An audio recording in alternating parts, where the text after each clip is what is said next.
欢迎来到石头记。上周我在我们频道的社群发了一张图片，告诉大家我最近读了一本书，名字叫做《巴芒演义》。我认为这本书是所有我读过的以价值投资和巴菲特为主题的书中最好的一本。这个发表得到了一些观众的留言，有一些朋友希望我能够做一期视频来讲一下这本书，但我个人觉得这个比较有难度，因为本书涉及的内容非常多。虽然它的名字叫做巴芒演义，但它其实是以巴菲特和芒格作为男一号和男二号，把过去100年以来华尔街上来来往往的各种投资大师的起起伏伏都说了个遍。从股票大作手杰西·利弗摩尔、巴菲特的老师本杰明·格雷厄姆，一直到彼得·林奇、约翰·伯格等，短短一个视频的时间，实在是不能把这本书的精华展现给大家，所以还是只能在这里推荐大家去买来读一下。这本书的可读性非常好，用的是中国古典章回小说的形式，把这些大师的故事串起来，娓娓道来。我看了以后也决定把作者唐朝老师的其他书籍也买来拜读一下，现在就在读他的另一本书，手把手教你读财报，财报是用来排除企业的。我也非常期待这本书的内容。这个视频想为大家介绍巴菲特1984年的一个电视采访。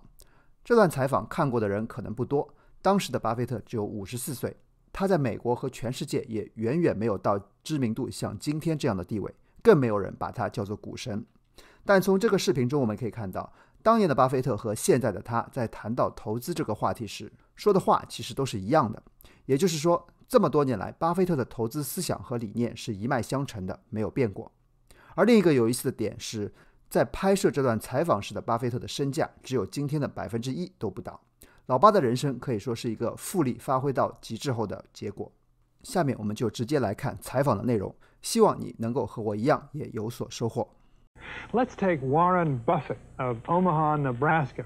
If you would put $10,000 in 1965 into his company, Berkshire Hathaway, you would have $1 million today. Warren was a chapter in my 1972 book, Super Money, so I've known him a long time.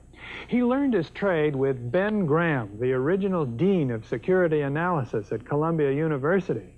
I don't think Warren has ever been on television until this interview, and he has certainly never courted publicity, but recently he got a lot of it when he emerged as the key figure in the takeover of ABC by Capital Cities.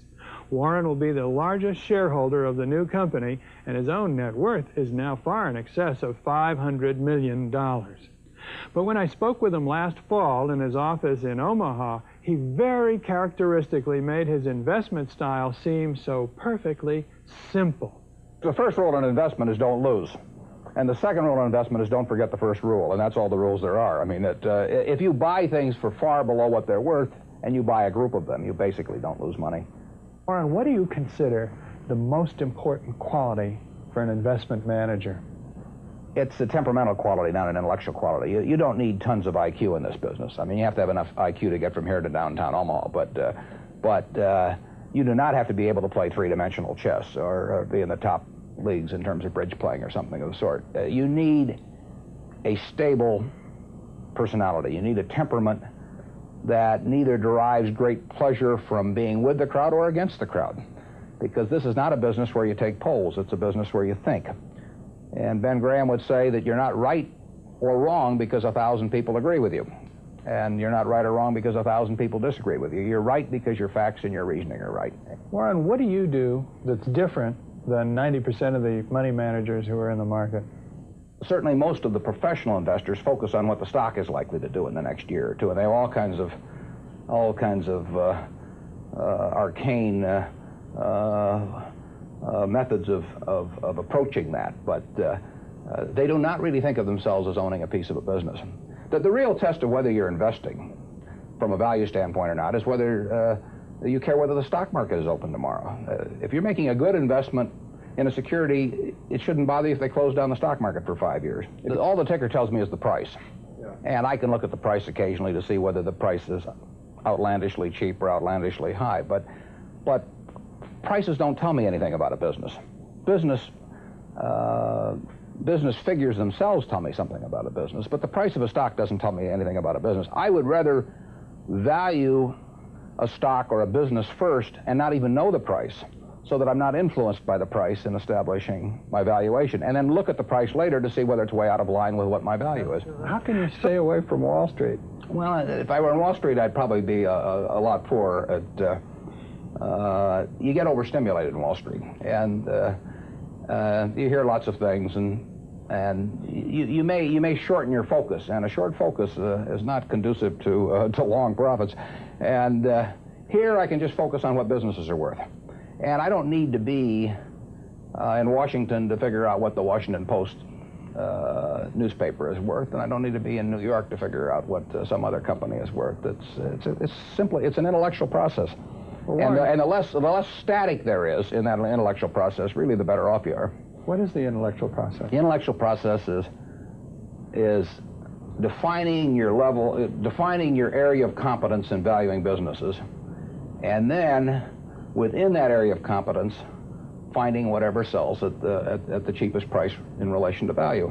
And there are all kinds of things I'm not competent to value. But there are a few that I am competent to value. Have you ever bought a technology company? No, I really haven't.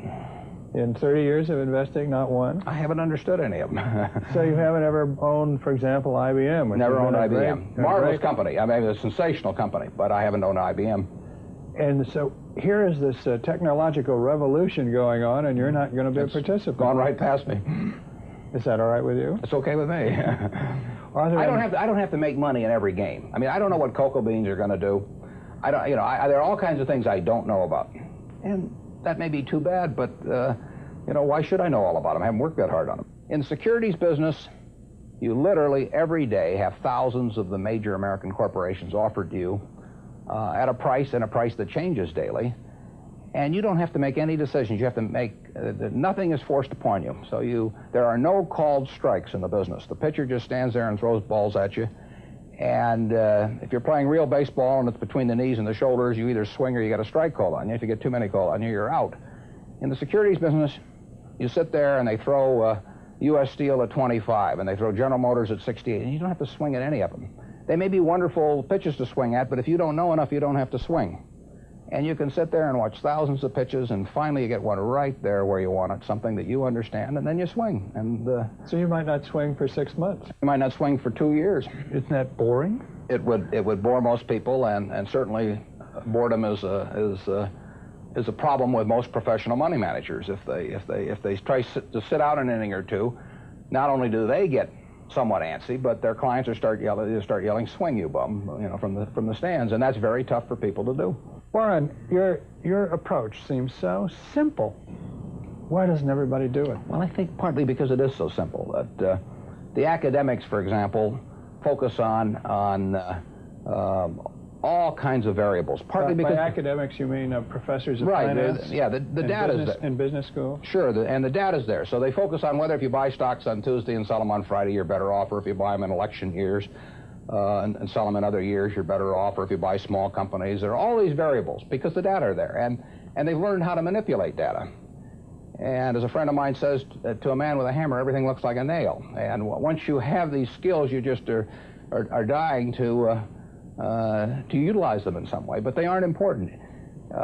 If I were being asked to participate in a business opportunity, would it make any difference to me whether I bought it on a Tuesday or a Saturday or an election year or something? It's not what a businessman thinks about in buying businesses. So why think about it when buying stocks? Because stocks are just pieces of businesses.